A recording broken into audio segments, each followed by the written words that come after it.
In the last video, we talked about the CFR and the GPR general purpose registers for RAM. The general purpose registers are a group of RAM locations in the file registers that are used for data storage and scratchpad. Each location is 8 bits wide and can be used to store any data we want as long as it's 8 bits.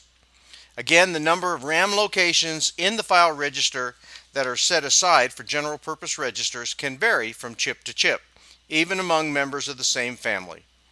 In the PIC controllers, the space that is not allocated to the CFRs typically is used for general purpose registers.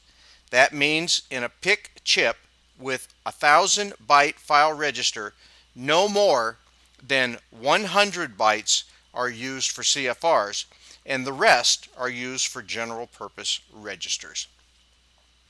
A larger GPR size means more difficulties in managing these registers if you use assembly language programming.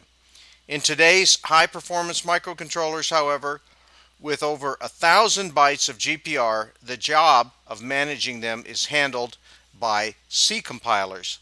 Indeed, the C compilers are the very reason we need large GPR, since it makes sense and easier for C compilers to store parameters and perform the jobs much faster. You can see here the difference between the PIC-12, PIC-16, and the PIC-18 in terms of the amount of general purpose RAM versus the special function SFRs.